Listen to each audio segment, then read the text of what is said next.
I'm Huples Cat. Is this film one of the worst adaptations of a book ever made? I read the book before seeing the film. The book is almost a perfect thriller in the ever-growing dystopian book market.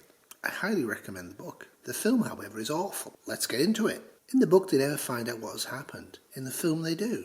In fact, the nice beach day in the book has a literal cargo ship nearly hit them in the film. This film is not subtle. However, one could argue it's art mirroring reality, sadly.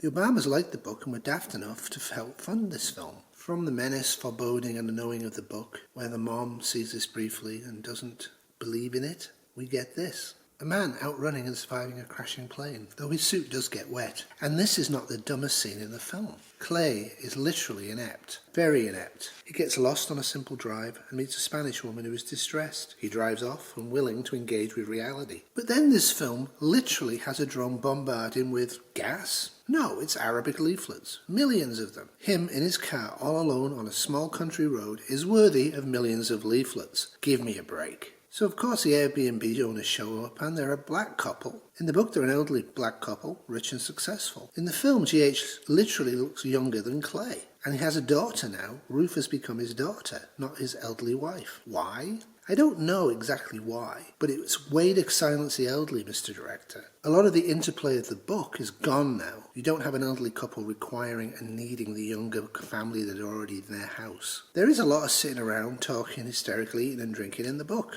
It works in the book. In the film, it does not work. There is a swimming pool, tragically used for sex appeal in the film. In the book, it's to show kids being kids, the last blast of normality. Dear gods, a doe and a fawn used to symbolise peace and nature. The daughter Rosie is the only one aware and ready to act in the book. In the film, it makes her friends obsessed, but it does retain her seeing the mass unnatural deer migration most people do not want to see and are unable to see. In fact, they can't even listen to her about it. But wait, we've spent hundreds of dollars on animatronic deer, so let's overuse the metaphor and do a Jaws thing. Yay! Surrounded in a shed in the film, the masked deer return, run around scarily, and require a 20-second screaming segment to drive them away. I kid you not. They even try to use the scary deer in the film's promotion. When Archie and Rosie walk into the forest, guess what? Another deer! But only Rosie sees it. The deer fled the area, but no matter. Archie gets a tick bite while trying to get cell reception. The lack of the internet is very upsetting to everybody in this film. In the book, it's much more real. In the book, the absence of all communications with the outside world is paired with an unexplained noise that appears 2 or 3 times. It is brilliantly explained in the book. It's American jets crossing supersonic across an American sky, only to die over the ocean. But the noise in the film is overlong, and people function during it. Archie covers his ears as fast as anyone in the film, as far as I could tell, so it's kind of strange that they blame him not doing it fast enough when he gets sick. To make a dull long story short, his teeth fall out, so they go and see a contractor, oddly shown in one of the first scenes of this film. The contractor has lines from the book, but is now a prepper, and of course he has guns drawn in the movie. At this point, I'd have shot it as well. Anyhow, as preppers do, he's given them some medications for cash and tells them where a fully stocked nuclear bunker is, as if you would. In the book, his daughter and wife are upstairs and the daughter is actually going to lose teeth. Anyhow, another brilliant book scene, ruined. So Amanda and Clay figure they should go back to New York because reasons? Anyhow, white Teslas block them in, Amanda figures it out and drives avoiding incoming Teslas. They're also very close to this but are totally unaware. GH goes to a neighbour's house to get a satellite phone stored in the neighbour's garage because that's where you keep them, I guess. Anyhow, he eventually notices the house is trashed and ambles to the beach. Seeing nothing but a wristwatch, touches it and it's on an arm. However, this is the beach. Another plane then comes, so he runs off and is safe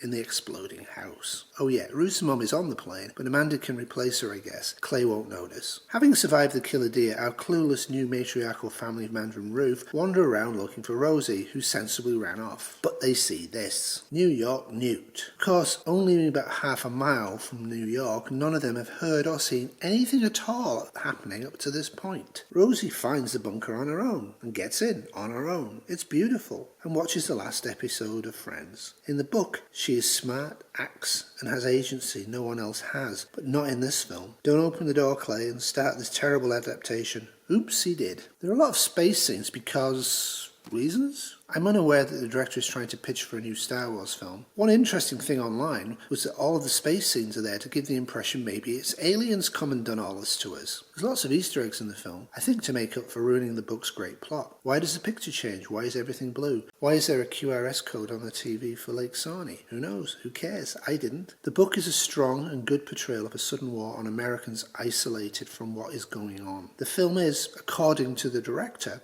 a nightmare, so it's unreal. So what? Why? Why ruin a great book to make this dog's dinner of a film? Don't be like Rosie, switch it off and read the book. Thank you for watching, please subscribe, have an absolutely brilliant day. Doodles! This has been a 2024 Couch Potato Terrier production. No terriers were harmed in the making of this film, but even more importantly, no terrier went hungry or got uncomfortable.